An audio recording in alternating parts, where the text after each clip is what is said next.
Good morning, everyone. Welcome to the informative session of the Postgraduate Fellowships Abroad Program and Doctoral INPHINIT Fellowship for the 2025 call of La Caixa Foundation. First of all, we would like to thank your participation to this session. My name is Belén Perat, and today with my colleagues Patricia Nadal, Gisela Columinas, Elsa Mulet, and that's it, sorry. we are only four.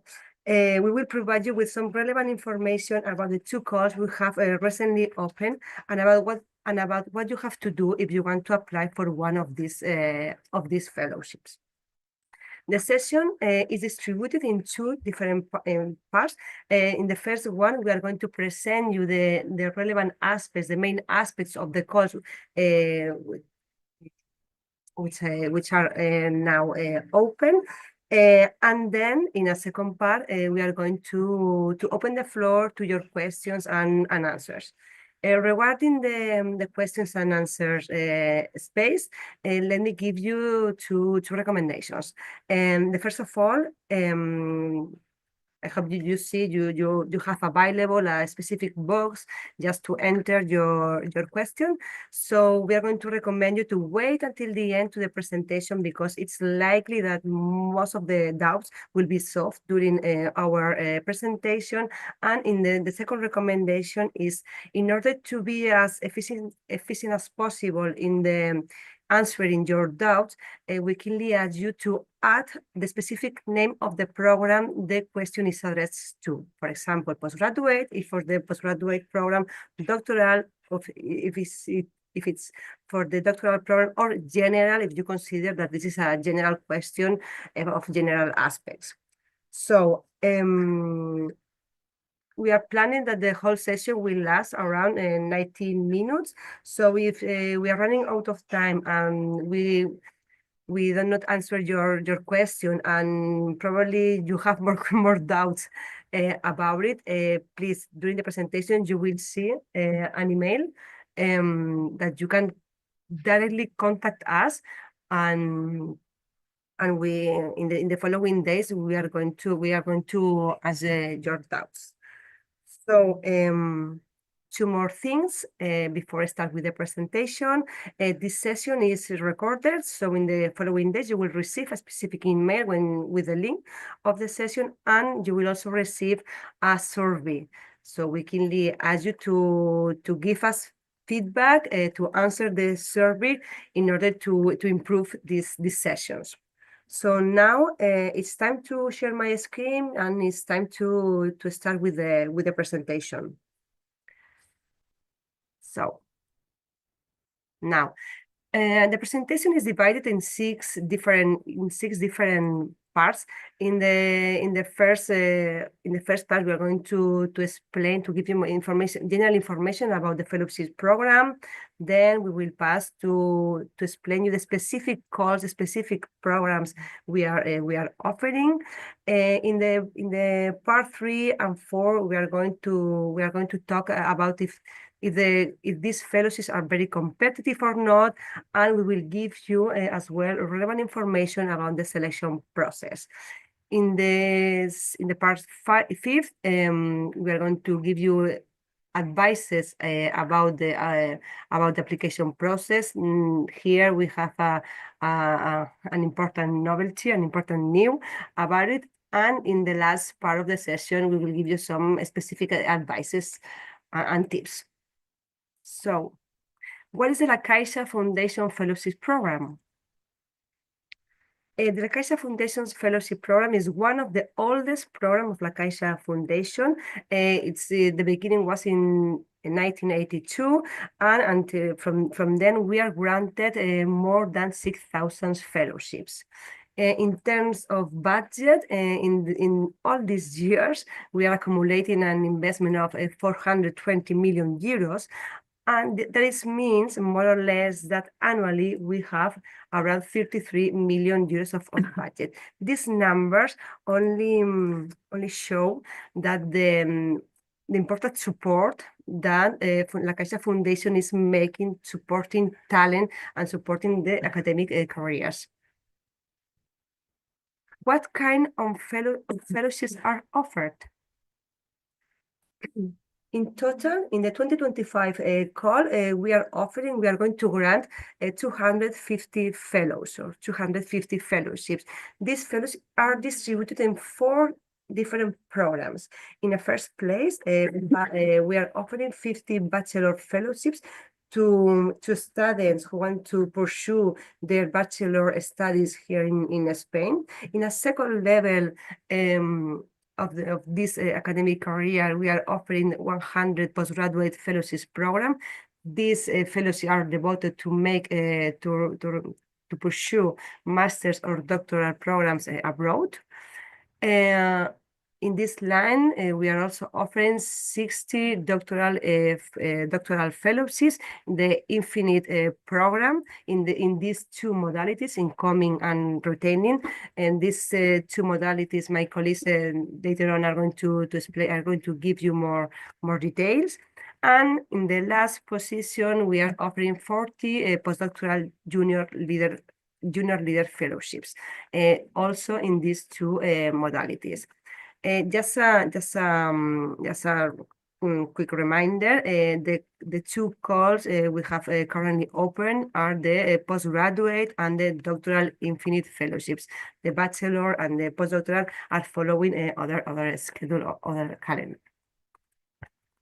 So let's start focusing in the postgraduate fellowship abroad program. First of all, the first recommendation is all of this information is most of this information is available in the website. There in our website, you will find the rules for participation and other relevant comments that and our recommendation is, first of all, go there, check the documents, read, and then start with the application if you consider. So let's start with the postgraduate fellowships abroad program. As I said before, as I mentioned before, these fellowships are aimed for Spanish and Portuguese students to want to pursue postgraduate studies, means master's, doctorate, or doctorate programs, or even research stays in universities in Europe, North America, and Asia Pacific region. We are granted 100 fellowships, as I said, and in terms of numbers, the average cost of these fellowships are around 100,000 euros, depending on the destination, on the country destination, of course. And in terms of general numbers, this is the oldest program of the Caixa Foundation Fellowships area. That's why our investment is around 220 million euros from the beginning of the program in 1982. We are now granting, or we have already granted around 4,000 fellows. This means that this year in the call 2025 we are going to finance the 4,000 more than 4,000 fellows. So let's give you a specific details about the main aspects of this program. These fellowships is to start a master, PhD, or predoctoral research stage. What this means, a start. In previous editions, we were funding doctoral programs already started, but from the last year, this has already changed. So the fellowship must start with the studies. That's why we are not funding programs already started. The universities, as I said before, we are talking about all countries of the European higher education, United States, Canada, Australia, South Korea, India, Japan, Singapore, and China. There is exception. For example, this call is already open for Portuguese students. That means that Portuguese candidates cannot enjoy the fellow in Portugal, and Spanish candidates cannot enjoy the fellows in Spain. In relation the areas of knowledge, the call is open to all the disciplines, all the areas of knowledge, with the exception of the MBAs. The next important aspect that doctoral, if a candidate wants to pursue a doctoral program in Spain because he's Portuguese, or in Portugal because she's Spanish, this program is not eligible for them. They have to apply to the Doctoral INPHINIT program. As I said before, these fellowships is devoted to 20 months, to a program of 24 months, sorry, but in the beginning it's 1 year up to a maximum of the second year. So we are processing in the middle of the fellowship, there is a renewal process. And in terms of the dedication, this fellowship is for a full-time attendance-based studies. Okay. Fellowships payment amount. We are offering tuition fees with no maximum amount. Also, there's a specific dotation for travel expenses for fellows who goes to United States, to North America. This travel dotation is 1,500 euros, and for fellows in Europe is 500 euros. There is an initial amount equal a monthly stipend just to cover this expense of installation to arrive to the country, and there is also a specific final dotation, final amount when you deliver your diploma or your title. There is a monthly allowance, monthly stipend allowance, depending on the destination country. If you want to see these allowances, you can go to the rule for participation. There you will see there you will find a specific table with this information. The fellowship also include a health insurance, and the cost of 5 applications and visa fees, if any. What are the eligibility criteria? As I said before, these fellowships are only devoted for Spanish or Portuguese students. So the nationality is a key eligibility criteria. The applicants has to be pursue a bachelor studies in Spain if they are Spanish, or in Portugal if they are Portuguese. These bachelor studies has to be ended up between January 2016 and July 2025. And the last eligibility criteria is the language. If you read the rules for participation, there is a specific image where you will find all the language certificates for all the languages that we are admitted. Okay. What is the calendar? This call is already open. We open it in November 5, if I don't remember wrong. And the deadline to submit an application is February 5th. Please, this is the most important date in the calendar. We are totally inflexible with this. So please take note of that. There is a second deadline devoted for the language certificate. We give you 15 extra days just to deliver your language certificate if you have to present or to make a new text. This second deadline is February 19th. Once all the applications are eligible and accepted, we start with the evaluation process. The first phase is the shortlisting phase, and the announcement of the pre-selection is defined on April 23. And the second phase of the evaluation phase are the interviews.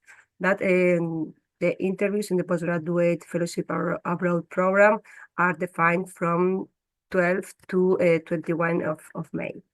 And the final results are May 29th. Okay, let's following with the calendar with the start of the fellowship. So if you are granted, if you are happily granted to one of our fellowships, you have to take into account when you will be able to start the fellowship. If you want to pursue studies in Europe, the starting date foreseen is fall term 2025. If you want to pursue studies in Asia and Pacific region, you can start the fellowship and you can start the program from January to December 2026. And if you want to pursue studies in North America, the starting date of the fellowship should be fall term 2026. These are one of the important dates because we are in some kind and flexible. And it is also important to know that if you want to pursue a program in North America, the beginning of the fellowship is 1 year after you will be granted. That's why this difference, because we consider that once you are granted, you need to start with the application process in the United, which is a very long time-consuming process. And to have a proof of our fellowship maybe can help you to the application process. This is my last slide, just an information that thanks of collaboration with Microban and BPI, we are offering as loans with special conditions for those candidates who have arrived to the interview and they finally has not been granted. Okay, during the process, you will receive some communication, a specific communication with all this information. And I think this is all for my part. Now my colleague Gisela Corominas is going to give you specific details about the Doctoral INPHINIT Fellowships program. Okay, thank you, Belén. So let's have a deeper look into the Doctoral INPHINIT Fellowships program in Spain and Portugal.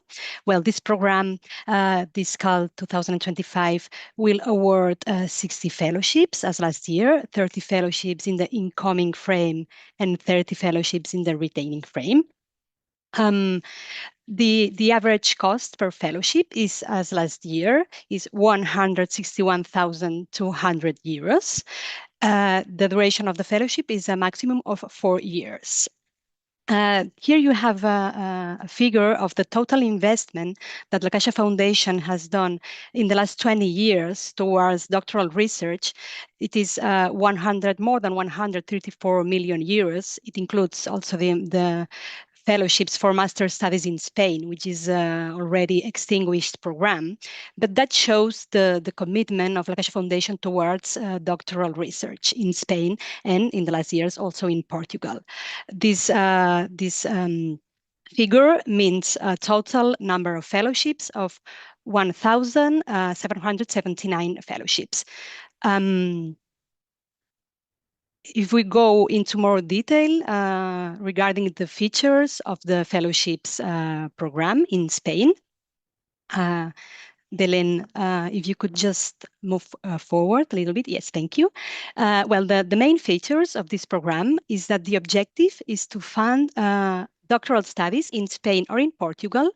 The fellows, those candidates that are awarded fellowships, must enroll in an official doctoral program in Spain or Portugal. So universities in Spain and in Portugal offer several PhD programs, and so the fellows will enroll in one of these official doctoral programs. As I have said, the maximum duration of the fellowship is 4 years. It's important, I would like to stress that these fellowships are devoted to fund doctoral programs from the very beginning. So that means that those candidates that are interested in this program but have already started a doctoral program are not eligible, okay? The fellowship also includes a training on transversal skills. It means that during the 4 years of the fellowship, there are three transversal skills sessions, where all the candidates are together in a residential training, and they get to know each other. Those fellows from the same cohort get to know each other and are delivered courses regarding soft skills such as scientific communication, project management, well-being, etc. And this is a great opportunity not only to learn, but also to meet other fellows in a very different range of disciplines. Well, the fellowship payment amount, it is divided into 3 different categories. The first one is the category for the labor costs. This is an amount of 35,800 euros. Here, I would like to note that this figure is not the gross annual salary, but this is a whole amount that is transferred to the host institution that will hire you, because you will be hired to do your PhD. So this amount is transferred to the host institution, and it includes the gross annual salary, but also the social security costs and other taxes. The second category of the fellowship amount is the research costs. It is 3,500 euros per year, and it is devoted to cover, for example, research stays, expenses related to research stays, to registration courses, attendance to congresses, publication costs, and also equipment needed for your research. And the third category is the tuition fees for the doctoral program for each year. Now let's move on to the eligibility criteria. The first one is the studies pursued. So you have to make sure that with the studies you will complete, or you have completed, or you will complete in the near future, you are able to enroll in a PhD program in Spain or in Portugal between September and November 2025. So perhaps you are currently doing your master's studies, you can apply for the fellowship, but you have to make sure that you will finish your master's studies sufficiently in advance to make sure that you can enroll in a PhD program from September 2025 and until November 2025. Candidates cannot have started doctoral studies prior to the start of the fellowship. That is linked to the thing that I was just saying some minutes before, that these fellowships are designed to start doctoral studies, not for the continuation of studies. So fellows that are already enrolled in a PhD program, or that have been enrolled in a PhD program before academic year 25-26 are not eligible for this call. You have to be in the first 4 years of your research experience. So that means that those fellows that have more than 4 years of research experience full-time are not eligible for this call. We count the research experience from the date you finished the studies that make you eligible for doctoral studies. You have to have also an advanced level of English. So we accept several English certificates. So please go to the program rules to see what are the English certificates that we accept, and also the minimum scores that we accept. There is an additional eligibility criterion for the retaining frame, which is that selected candidates must enroll in a PhD program at a university different from that university where you pursued the bachelor studies. And there is also a mobility rule, mobility rule that you have to fulfill, which is different depending on the frame, if the incoming one or the retaining one. So now let's go let's see what are these incoming and retaining frame. Okay, so the incoming frame, well, the objective of the retaining frame is to attract the best international researchers at the Spanish and Portuguese research centers of excellence. Candidates of any nationality can apply, but those that want to do the research in Spain must have resided less than 12 months in the last 3 years in Spain, and those candidates that want to do the research in Portugal must have resided less than 12 months in the last 3 years in Portugal.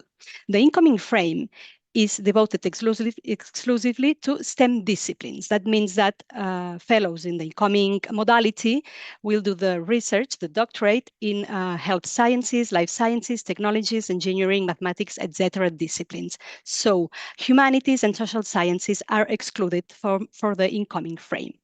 Also, the fellows in the incoming frame will do the research in a specific list of research centers of excellence in Spain and Portugal. So they have to choose a center that has the seal of excellence issued by the Ministry of Spain or the Ministry of Science, well, not Science, but the Fundação para a Ciência e a Tecnologia in Portugal. Later on, I will explain you a little bit more what are these research centers of excellence.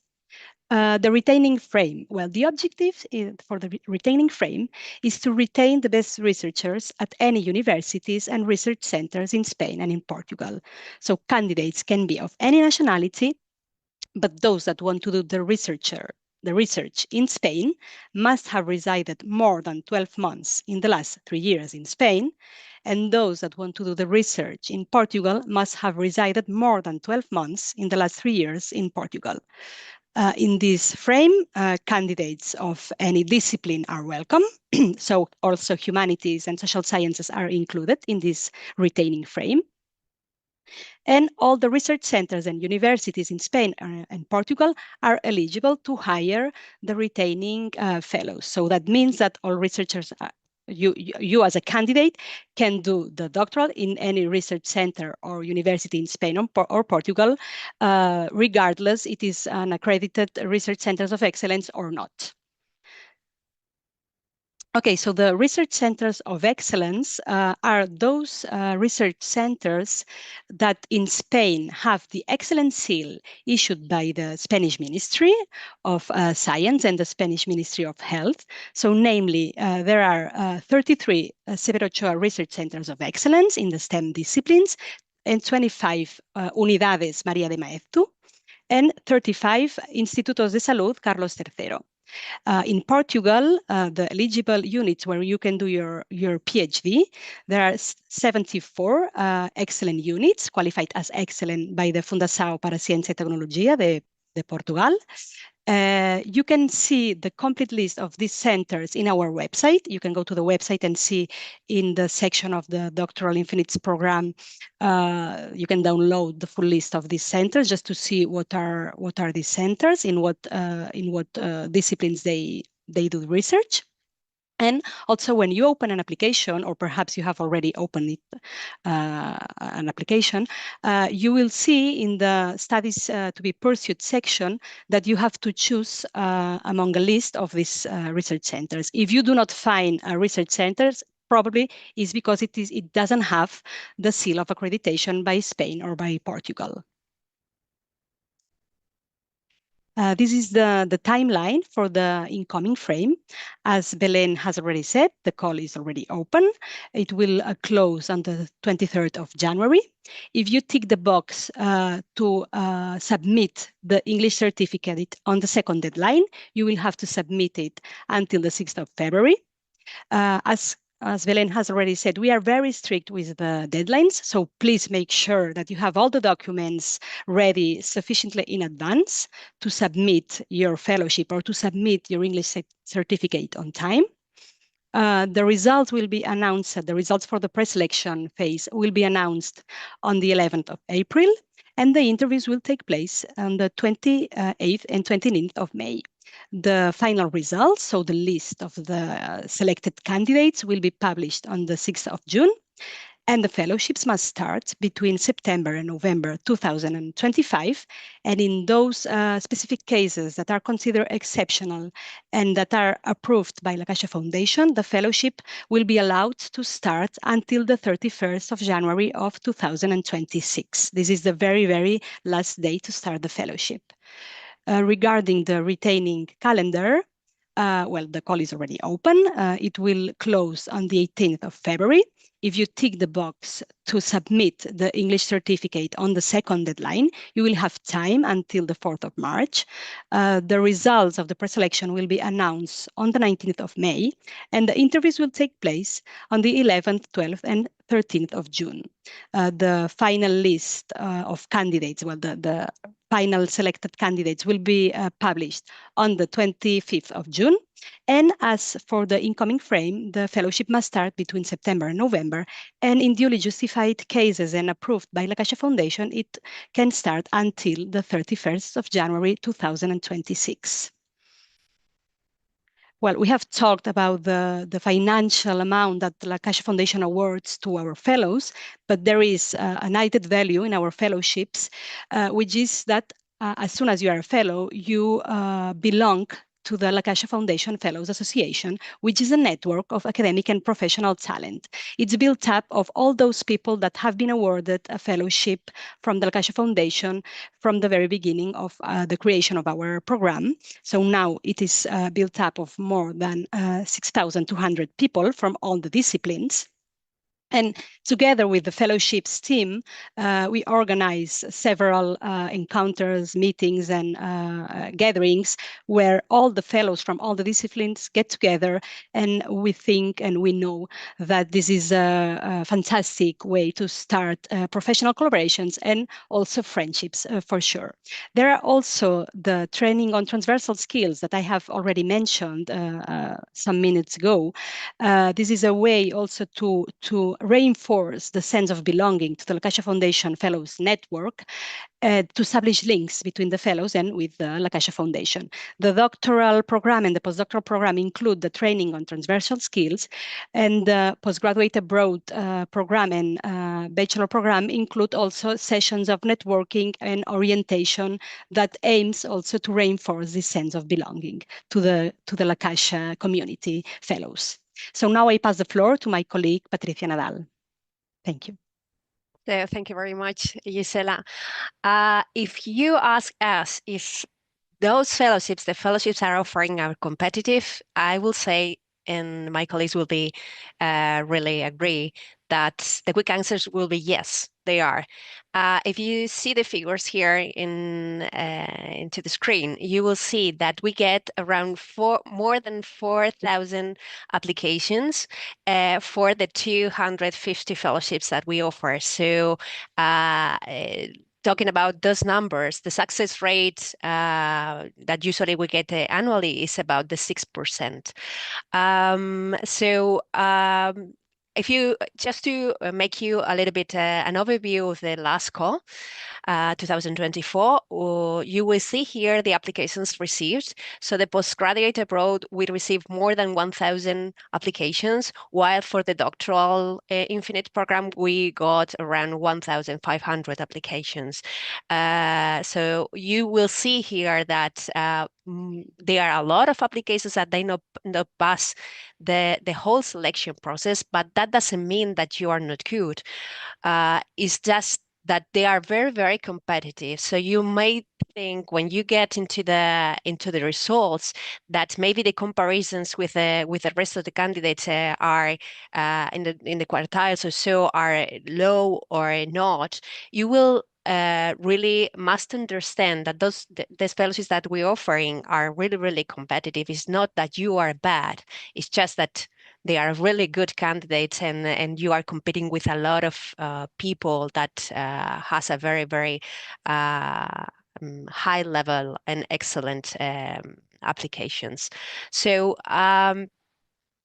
just to give an overview about the submitted applications per awarded fellowship, you will see here that Postgraduate Abroad is getting around 11 applications per fellowships award. The INPHINIT retaining is about 26, 27 applications per fellowship, and then the incoming frame at the Doctoral INPHINIT is around 23 and 24. Those numbers are of the last year, but more or less we're getting the same ratio each year. So now I will explain you really briefly how are the applications evaluated? So how is working with the application process?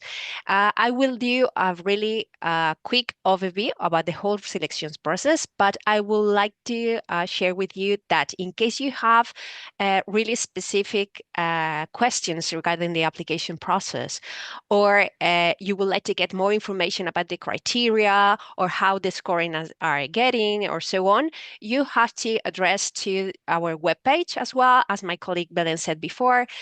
So you must check the guide for applications that is available into the website. Okay, that's it will be really helpful for you in case you have questions regarding the selection process or even the criteria. And just a recommendation, please read the criteria, the whole bunch of the criteria that I will explain you later on to write down your statement of purpose. That will really essential to understand how the evaluators are taking into account your application and your statement of purpose. Okay, so the first thing that I would like to say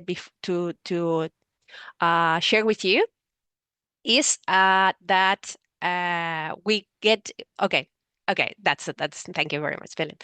That the peer review that we do in our processes is taking into account this guide that you see here, and is the European Peer Review Guide. Okay, so this is a guide that is used by several foundations. It's made by the European Science Foundation, and we are really strict with the rules.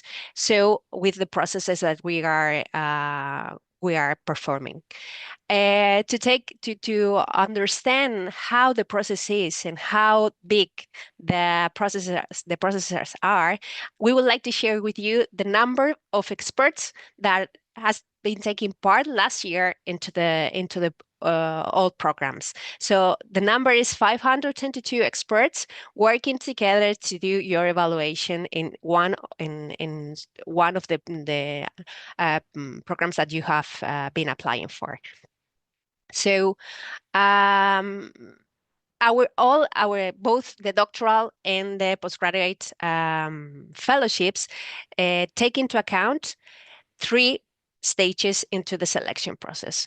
So the first one, it will be the eligibility check. This is the step in which a technical office, together with the team of La Caixa Foundation, check your candidacy and detect if there are any of the criteria that or the requirements of the call of applications that you are that you must fulfill. It's if there are any problems or not. At that step, you may receive or not communications from the technical office requesting you to make an amendment to your application. It is the case that your application is really good and you don't have to do anything, then you will get a notification to say that if your application is eligible or not eligible. Okay, so please check your email just to be sure that everything in your application is well done, so you don't need to make an amendment for that. So the very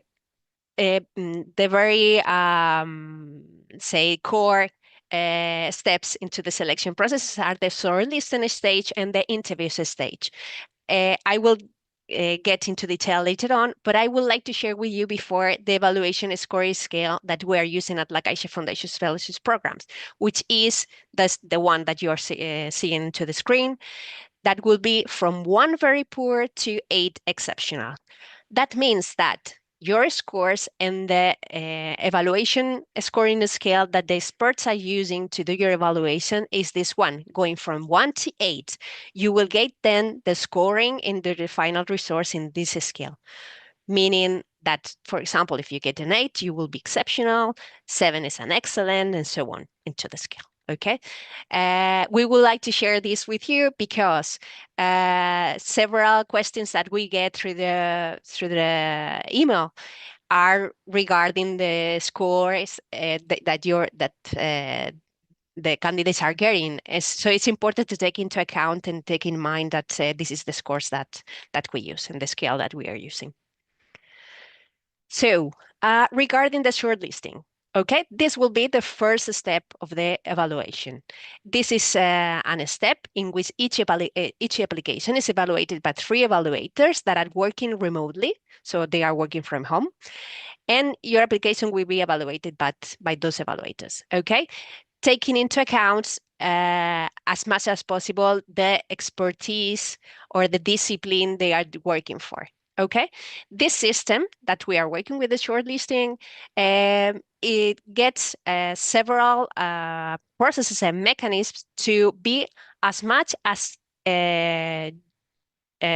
let's say, to guarantee the justice of the system.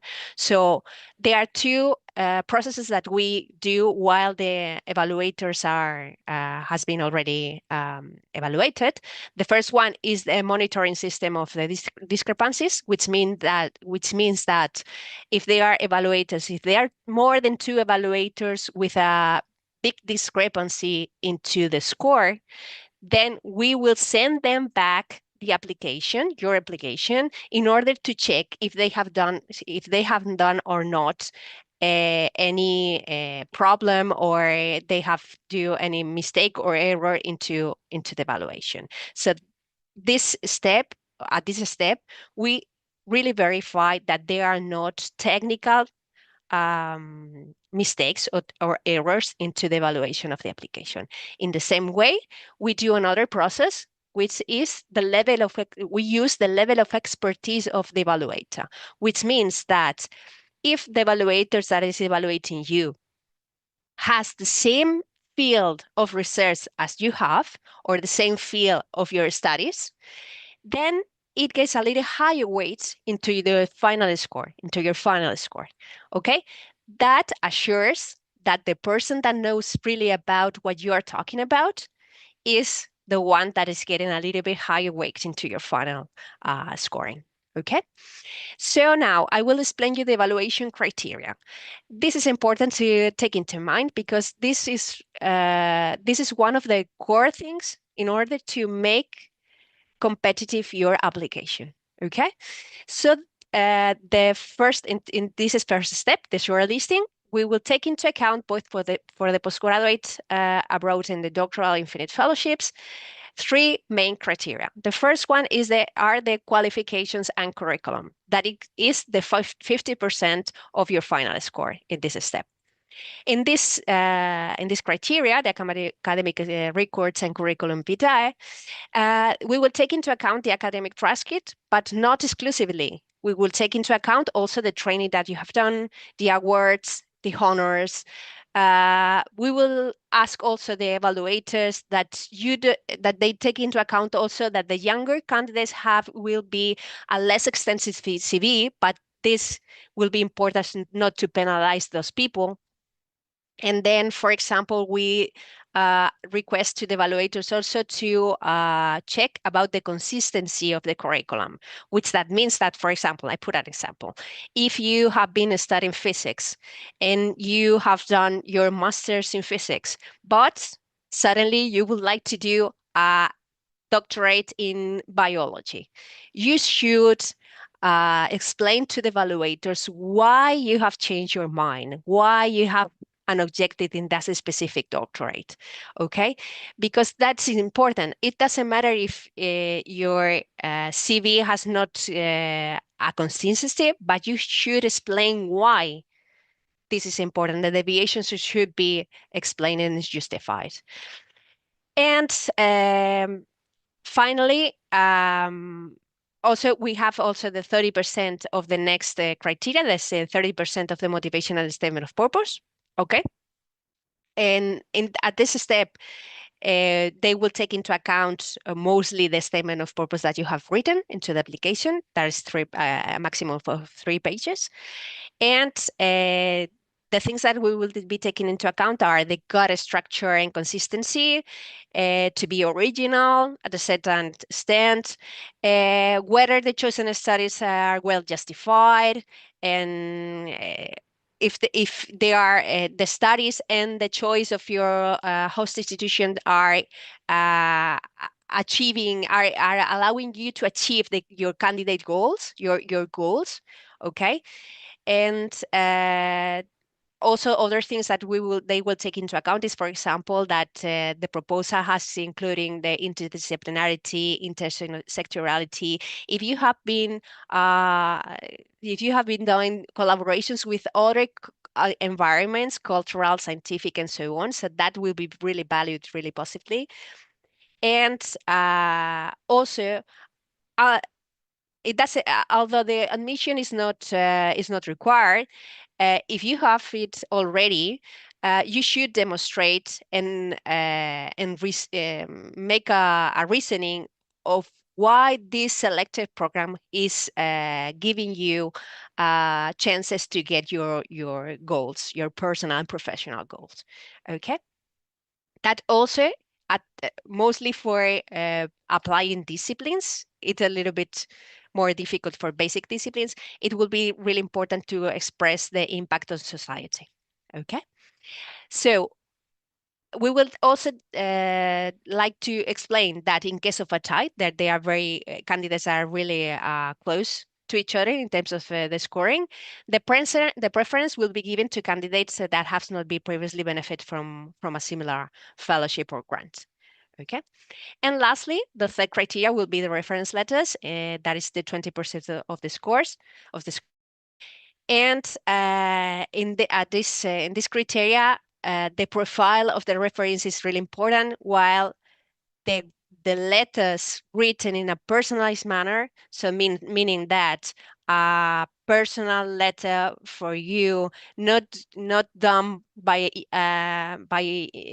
artificial intelligence, that is really explaining your own skills and so on. That will be really important to get it and to demonstrate it into the in your candidacy.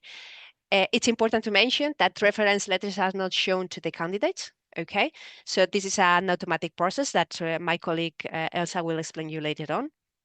So it's important to maintain the anonymity of the reference letters, and you are not allowed to request the reference letters to the team, to La Caixa Foundation. Okay, and the last step, in the case that you pass to the next step, will be the interviews. Okay, interviews are done in a hybrid mode. And what does it mean? Hybrid mode means that the candidates are at home while the evaluators are all together here at La Caixa Foundation headquarters to do the evaluation. So you may do the interview through the Zoom platform. We do the interviews by multidisciplinary committees. What does it mean? You have been selected into your application, your panel of evaluation. Those panels are gathered in the four main field of research that we consider here at La Caixa Foundation, which that means the arts and humanities, social sciences, lab sciences, and then physics, mathematics, chemistry, and engineering. Okay, so those are the main areas of expertise that we use to do the multidisciplinary committees. In each of the committees, per area of knowledge, they are composed by 5 to 7 experts. So for example, taking into account the life sciences one. In the panel of life sciences one, it could be a pharmacist, it could be a biologist, but it could be also a bioinformatician. Okay. In the same way, in the social science panel, there could be an economist, or a person that is working in law, or a person in journalism, for example. Okay. And the final score will take into account also the shortlisting stage. So the score given into the shortlisting will take into account as one evaluator in the final score that you will get. Okay. At this step, what are the evaluation criteria, both also for the postgraduate and Doctoral INPHINIT programs? The first one, the first criteria is the candidate potential, which will be the 40% of the final score. And at this step, we will, the evaluators will take into account that you explain with clarity, that your discourse will have a kind of originality, let's say, but also we will discuss and will detect your leadership skills or your soft skills, the capacity of teamwork, or the entrepreneurship. Okay. So they are very soft skills that evaluators will take into account. That most of the things that they will take into account at this step is they are things that they could not have been evaluated by a remote evaluation. So there are things that they are only detected while they do an interview in person or just by talking. And the next criteria will be the motivation and statement of purpose, which will be the 30% of the final score. Is more or less the same as this criteria is more or less the same as in the shortlisting, but they will make you questions regarding the statement of purpose to things that has not been previously detected into the shortlisting. So if they are, for example, discrepancies, or if they have been there's something that they really don't see from your candidacy, they will ask to you in order to clarify those aspects. And in the same way, the last criteria in this step would be the academic and professional background. That would be the 30%, and it will be exactly the same. The criteria will be the same as in the shortlisting. So the transcripts, but not only. They will take into account also the training, the awards, the honors. And at this step into the interviews, it's important to verify that what you have written into your application is still the same as when you do the interviews, because the time has been passed. So, for example, if you are getting an award in the meantime while you have done your application and then you do the interview, it's important to mention into the interview. Okay. So now, for my part, this is everything over. I will pass the word to my colleague Elsa, who will be explaining you how to do the application. Okay, thank you. Thank you, Patricia. And yes, this is the last section of our presentation. So here in the screen, you will see the address of the online application form where you can apply for one of our fellowships. And don't worry, because you can also find this link in our website. So as a novelty of this year, we need to tell you that we have started using a new platforms for the applications. In case that you applied to our fellowship in previous calls, you can access the information of these previous applications in the section call information, and then you should go to key documents. So in the application, you will see that there are different sections called call information, studies to be pursued, reference letters that you must complete, providing the information and all the documents requested. In the studies to be pursued section, it's very important that you choose correctly your evaluation panel, because this will determine the group of experts that will assess your candidacy. So you're choosing your evaluators by making this choice, so you need to be very careful.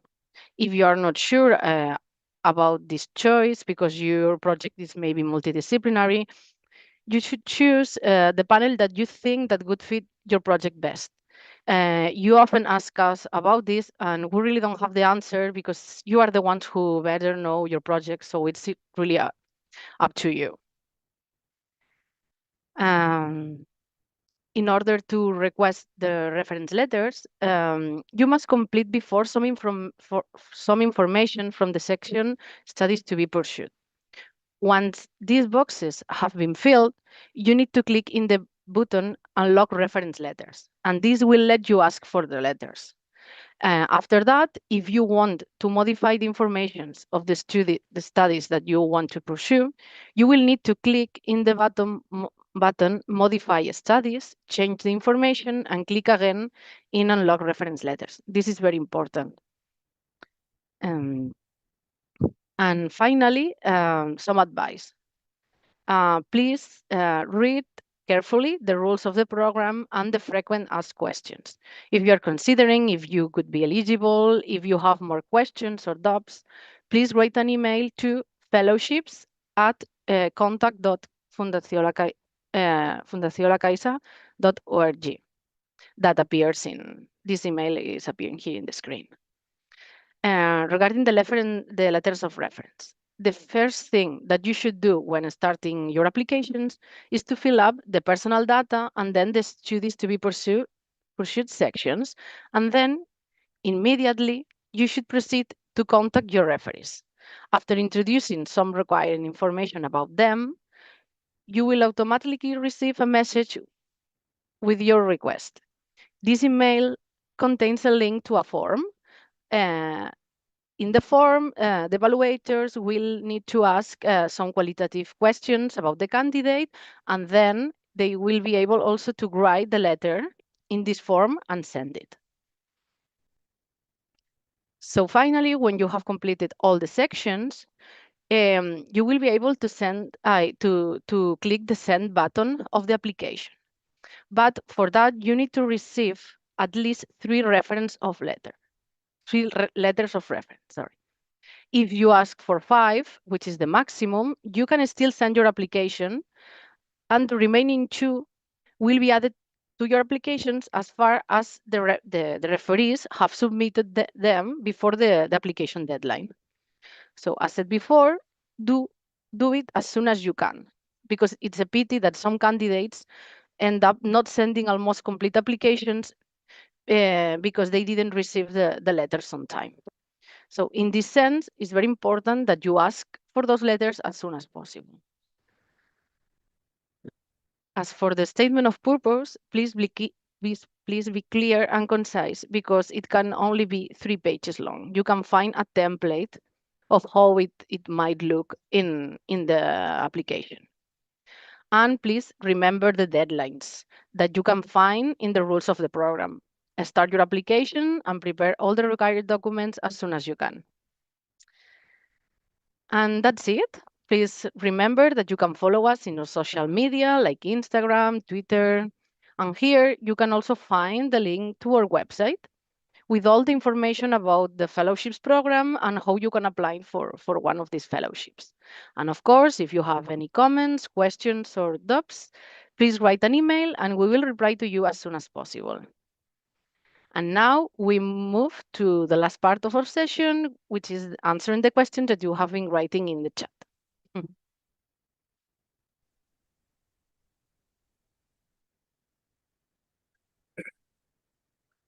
Okay, sorry. So we can start with the questions. The first one is for the postgraduate program. What if the program is in Europe, but starts in January 2026? If this is the only starting date of the program, there will be any problem to start the program in January 2026. Okay. So the second question is for postgraduate program. For master studies, is there any issue if we are already living abroad? No, absolutely no. The only requirement is that you have the Spanish or the Portuguese nationality, but you don't need to live in Spanish or Portugal. There is a question for the doctorate program, Doctoral INPHINIT Fellowships program. Can the PhD be done in 2 different universities if both are in Spain and Portugal? Well, you have to choose one university in Spain or in Portugal to pursue the PhD, because you will have to enroll in just one university and you will be hired just by one institution. I mean, you can, of course, do research stays and have also like a co-supervisor from another university, but you have to mainly go to a PhD in Spain or in Portugal, depending. Also, please make sure that you fulfill the mobility rule and also the other criteria. Next one, I'm currently applying to PhD positions in the US. Would it be possible to start my PhD in fall 2025, even if the fellowship does not start until fall 2026? No, this is not possible, because the fellowship must start with the program. This is a modification that we added last year. But in these cases, you can apply for a deferral in your university, and they can save your place to the next year, so you can start the fellowship and the program in the same moment. And the next question for postgraduate is: I'm Spanish and completed my university studies in Spain, graduating in 2021. I have been living in the UK since then. I am eligible to apply for postgraduate fellowship in the UK. Yes, of course, there's, as we said before, if you are living abroad or in the same country where you want to do your studies, it's not a problem. The next one is a general question. Is it possible to apply simultaneously to the postgraduate studies abroad for PhD and the Doctoral INPHINIT program? Not. This is not possible. You can to choose one of the calls to apply for. Okay, the next question is, in some cases, universities in the US give some amount of money to their graduate students. Is this fellowship compatible with that amount of money, or should I reject one of both fundings? And what about other fellowships? So in these cases, well, we evaluate case by case the compatibility with other fundings, but it's true that it's normal in some countries that the minimum salary for graduate students is fixed by the universities, and in these cases, La Caixa Foundation allows the institutions to complement our fellowship until this fixed amount. But of course, it's not compatible to have one fellowship and another fellowship that are covering the same concepts. Have two salaries at the same time. But if just a complement, it would be compatible.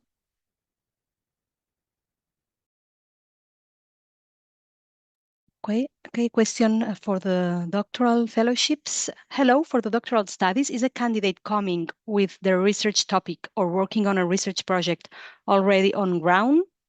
Well, the thing is, you have to start as I have already said, to start a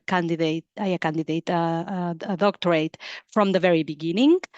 So if you are already working in a research project and you are currently enrolled in a PhD program, you will not be eligible for the doctoral fellowships. I'm not sure if I have understood properly the question, but perhaps Patricia can just add any information. Well, complementing what Gisela said, I may understand from your question that you are asking if you had to be original and present your own research topic, or you have to choose from one of the ones that are already into the institution that you would like to get into and continue the research already ongoing. If that's the case, that we are not really sure about your question, both things are completely okay. If you have your own research topic, you have not already decided at which center you would like to enroll. But you would like to pursue that specific research topic, that will be really fine.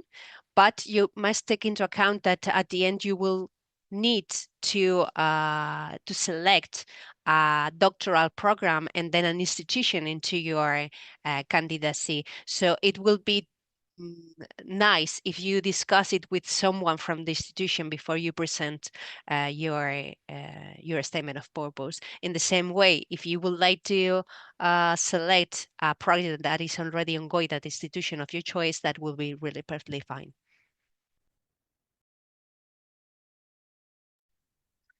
Okay, next one. In the application, you have to put all the certificates verifying that you have won an award or participated on an event, or do they ask for that if you are shortlisted? In the application process, it's not needed to add all these kind of certificates. However, in the rules for participations, it's already specified that all the merits, all the awards, all the grants can be proved. So after all the process, and maybe it's probably that you receive a request to prove this kind of information. And there's another question: do you have to translate into English all this as well? If any, yes. All the information has to be that you upload has to be in English. Okay, a question for doctoral fellowships. In previous call, there was a matching stage conducted by the center. Is this step removed? Well, thank you for posing this question, because actually it is a novelty, and yes, it is removed. There is no matching process. There is no matching process anymore. For candidates that have already applied in previous calls, they know that there was a matching stage in the incoming frame where the research centers offered specific predoctoral positions, and the candidate must choose among these several positions. Now this doesn't exist, so the candidates must just state the PhD program they would like to enroll in if they are awarded the fellowship. So it works just as in the retaining frame. You just have to state what is the PhD program you would like to enroll in, okay? And another question regarding the doctoral fellowships: are there any fellowships that could be applied for along with the INPHINIT, or is it restricted to only having this one? Well, in terms of applying, you cannot apply simultaneously to the, as Belén has already said, simultaneously to the INPHINIT program and the postgraduate abroad program. It is not possible, but I guess you are considering other PhD funding, so you can apply what you consider. This is not incompatible to applying to other funds. Regarding the INPHINIT rules, it is not incompatible, but you cannot have two fellowships. You cannot combine two fellowships. You will see it in the program rules. So the INPHINIT fellowships are not compatible with any other paid work, funding, or fellowships, etc. Okay.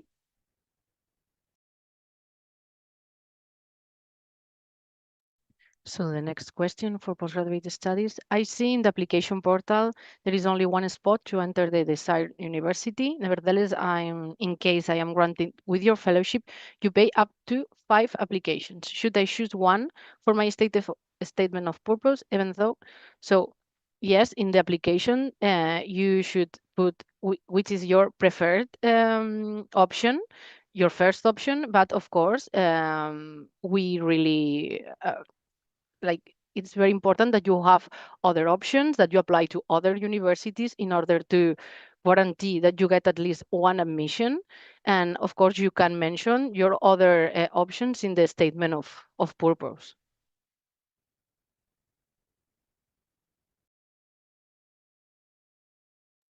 Okay, question for the doctoral fellowships. Good morning. How detailed should we be about the PhD project in the statement of purpose? Actually, it is not required to explain a detailed doctoral research project. But if you perhaps you have already finished your master and now you're doing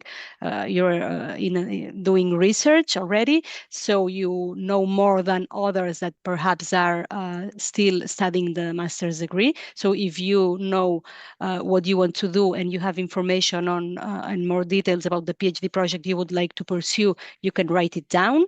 But in principle, there is no penalization towards those candidates that are in a previous step of their career, because we understand that, and the experts that will evaluate your candidacy are informed that you cannot penalize if you are just finishing the master studies and you do not know exactly what will be your project or the details of the project you will do. And if you already know it, you can just state it. But it is not a requirement to write a detailed PhD research project. Next question is also regarding the doctoral fellowship program. Well, and also can apply to the postgraduate program. The English certificate can be older of 2 years. Actually, we do not check if the date of issue of the English certificate, so it can be older of 2 years, but it must be a valid certificate. So it must be one of the certificates stated in our rules and with the minimum score required. The next question for the retaining doctoral fellowships: how important it is to justify the program university in the statement of purpose? Well, it is important in the sense that you will be assessed in terms of your potential as a person that is the perfect person to do what you want to do in the place where you want to do it. So I think that with more information, it will be easier for the evaluators to evaluate your candidacy. So I think that you have to show that you are the perfect person to do that doctorate in that institution. I don't know if Patricia, you would like to add any information. It's okay. Thank you. Next question is for postgraduate. Does the tuition fee of the master's impact the results of the candidacy? Is there a maximum cost for the master's to be eligible? No, there is no maximum cost of the tuition, and there is no impact in your candidacy. So that's it. Okay, another question for the doctoral fellowships program. Do you need to decide where and with who you will do the doctorate retaining one before the selection or during it? Or you can decide when you are selected? Well, the person with whom you will do the doctorate is not a requirement. If you already know it, it's perfect. You can just write it in your statement of purpose and explain it. If you do not know, in principle, you will not be penalized for this because it's not a requirement. And of course, that if you have an idea of a PhD supervisor and you write it down in your statement of purpose, and then finally the PhD supervisor is another one, it is not a problem. You can change it if you know that you are selected. That's not a problem. Anyway, we recommend you, you will see it in the program rules, if you are shortlisted, if you are pre-selected, to contact the research center or the university, and also, if you can, the research group where you would like to do your PhD studies. It's a recommendation. So if you already have met people that you will be with during your PhD, well, I mean, it's better because it's recommended for us. And if you know it beforehand, you can just write it down in your statement of purpose. Yes. Another question, examples of additional information to be considered. I imagine that you're referring to the section, perhaps, of studies to be pursued. You have to choose one university or research center. You have to state the PhD program you would enroll. And if there is a free box additional information, here you can write other PhD programs or other host institutions that you are considering, for example. I noticed another question. I noticed that the matching stage with centers is removed. Exactly. I have already just mentioned this.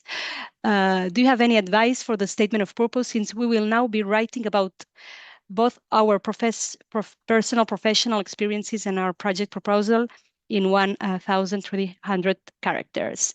Okay, exactly. You do not know, I mean, you cannot choose a research project. So it seems that it's more difficult to know what to write in the statement of purpose. But I invite you to go to the application, the online application form.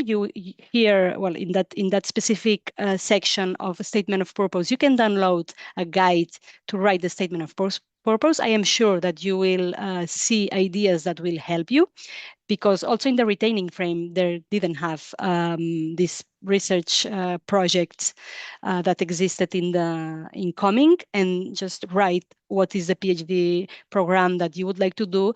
And as I had said before, just show that you're the perfect person to do that in that place. And other question for the doctoral fellowships program, where do we explain discrepancies in our CV? In the statement of purpose? Well, yes, I would say that in the statement of purpose, yes.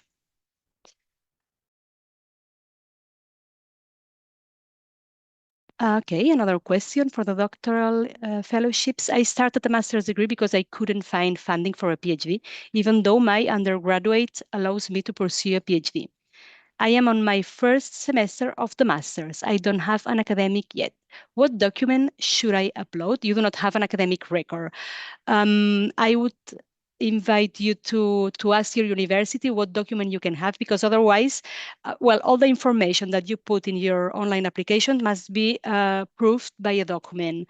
So if you state that you are doing a PhD, a master's degree, we need to know, you have to prove it. So perhaps you can just maybe download from the internet of your university some document, even though it's not an official academic record, but maybe the status of your scores. I don't know. You can just, I invite you to write us an email explaining us a little bit more your situation to see if there is something that can be stated just to show or to prove that you're pursuing these master's degrees. Thank you.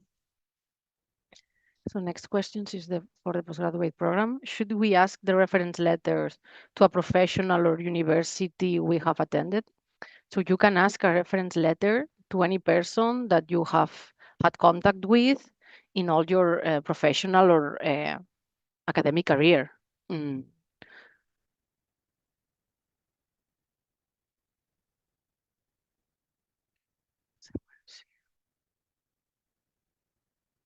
For the incoming doctoral or the doctoral or the postgraduate also, it could be applied to both programs. How important are the bachelor's degree grades in the calculation of the final score? Well, I invite you to see the selection process guidelines. You'll find information there that will help you to know how it is important or not, okay?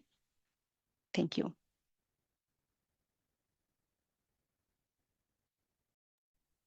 Okay, next one is for postgraduate.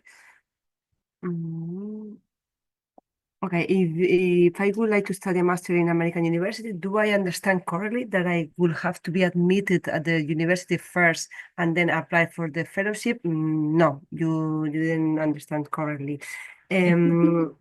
First of all, you have to apply for a fellowship. The fellowship will be announced on May 2025. And after that, once you have granted, you have to start with the application process in the United States, and then with the objective to start the fellowship in fall term 2025-26.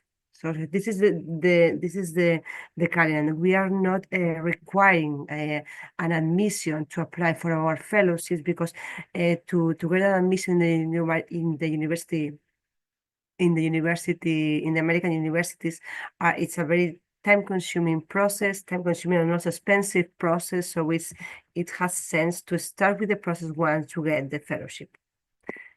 If you have already, as my colleague Elsa mentioned before, if you have already been admitted to start your program in 2025, you can require a deferral to move your starting day on the next year, just to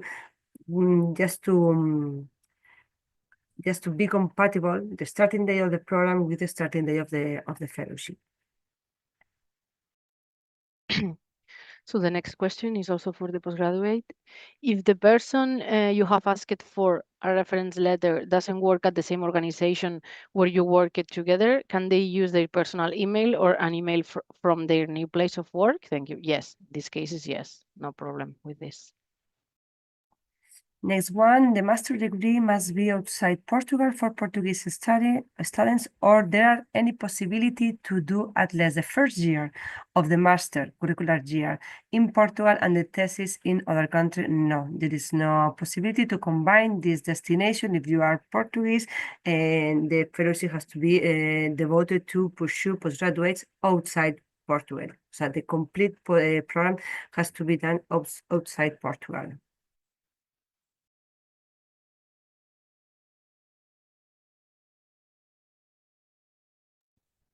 There is a general question. In additional information, what type of documents are attached here? Well, you can attach, I don't know, summer courses you have attended, or perhaps congresses, or etc. I don't know, any other idea? The next question is, if certificates are issued in Spanish, should we get them translated? Should this translation be official? Thank you. No, in this case, you can you can do your own translation and attach it to the application. It's not necessary to be an official translation. Okay, one question for doctorate. Is residence less than 12 months necessary while applying, or might it be applicable afterwards? So you have to take into account that the reference date is the date of closure of the call. So you have to count the deadline of the call and go back 3 years. Okay, so if we have any doubt regarding the fulfillment of the mobility requirement, we will contact you during the process of the eligibility screening. Okay, and in the application, you just have to write where you have lived and what your main tasks have been during each period. You do not have to add any document proving that you have lived here or there, but in case there are any doubts during the eligibility screening, we will ask you for these documents. Okay. Another question for doctorate. You already need to know which project will you do in the statement of purpose or in the pre-selection process, or you can put the different possible project you will do. As I have said before, you do not need to know the specific project that you will do. If you already know it, perfect, but it is not a requirement. During the pre-selection process, as I have already said, we highly recommend you to contact the research group where you would like to do the PhD. Okay, if you are considering two different projects, I imagine that are similar, you can also state it in the statement of purpose, of course, yeah. B22 level English accepted in the Escola Oficial de Idiomas. Please go to the rules and check what is the minimum score required, okay? Another question for the doctoral program. My master finishes in November. Can I apply to the fellowship or not? Because I won't have the requirements to do a PhD in Spain until the end of the master's. Perhaps you will have to wait and apply for call 2026, because if your master finishes in November, I'm not sure if you will be able to enroll in November. I think you do not have much time to do that. So perhaps you would have to apply on the next call. If you can just write us an email with this more specific information, maybe we can help you. Okay, another question for the doctoral fellowships. Can I decline a fellowship I've been awarded from another institution to accept the La Caixa fellowship? I think it's more, you have to focus more on the other institution, because I don't know if there is any penalty for the other institution. What is sure is that you cannot accept two fellowships, that's for sure. And if you are awarded a La Caixa fellowship and you rejected just to have the other one, you will not be able to apply in these fellowships in future calls. Okay. Just complementing what Gisela said, please take into account that you cannot have a contract, a PhD contract before, and you have not been already started a PhD, which that means that we are not sure about if you are talking about another fellowship, another PhD fellowship, but if that's the case, then take into account that the contract has not been already started. Okay, thank you. Thank you, Patricia. Another question for doctoral fellowships. Can I have other streams of income during the fellowship, YouTube, Amazon? As I have already said, these fellowships are not compatible with any other paid work, financial aid, fellowships, incomes, etc. So in principle, it is not possible to combine both incomes.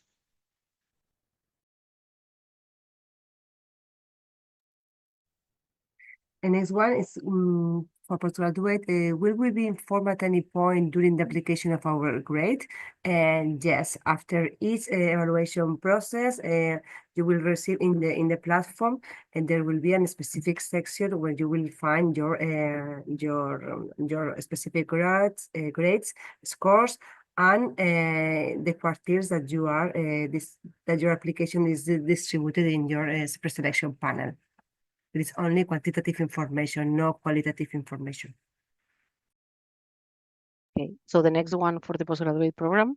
If the masters I want to pursue in Europe closes the application before the La Caixa fellowships are granted, can I apply to the master's program while application is ongoing to the start in the fall term 2025? Yes. And this is a really normal situation for the fellowships in Europe, because some of the programs, their deadlines for applications close before you know if you are granted or fellowship or no. So you are responsible for sending your applications in the calendar of the destination university, and then you will get the results of a fellowship. Yes. And next general question, if you are not selected, you can do some research or collaborate with some research groups in the year you are not selected and apply again to the fellowship in 2026. And I suppose you are meaning if you can contact, or if we give you some contacts to improve your candidacy for the next year. No, we are not provide this kind of advice. Sorry? You want to add something? Yes. No. Let me continue. However, it's totally normal that you probably know somebody who has been applying in this year, or maybe previous year, that maybe can help you to improve your candidacy. Now, Patricia, I want to ask something. Yes, thank you, Belen. In the case that you are asking if you can work into another research group or do certain kind of collaborations, yes, that's possible. That's not a problem. But please take into account that you cannot have a contract, at least into the doctoral program, you cannot have a contract that allows you to make the PhD. Okay, so that's it's important information that you have to take into account in case that you would like to apply again next year. But there wouldn't be any problem to do some collaborations until you apply again for the fellowship. In the same way, in the case that you would like to look for research groups that you would like to do your research, just going through the webpage and contact with institutions, okay, with institutions of your choice. Thank you. Sorry, I did not understand the question correctly.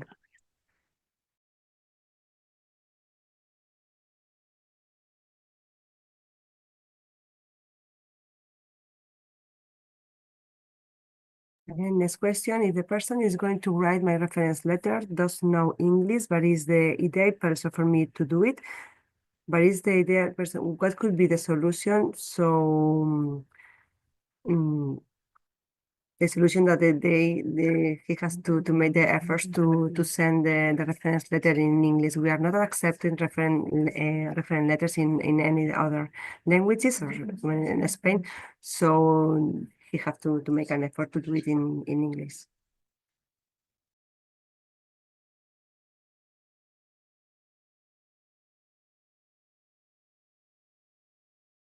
So I think there is another question for postgraduate. If the person is going to write my reference, no, sorry, this is the last one. So I think there are no more questions on the room. So thank you very much to participate in the session. I've realized that I made a mistake in the email in the contact email of the presentation. I think you have already been informed about the correct email. Let me repeat again. The correct email is fellowship at contact.fundacionlacaixa.org. Fundació in La Caixa in Catalan, without ends. So sorry for the mistake. Have a good day and thank you very much.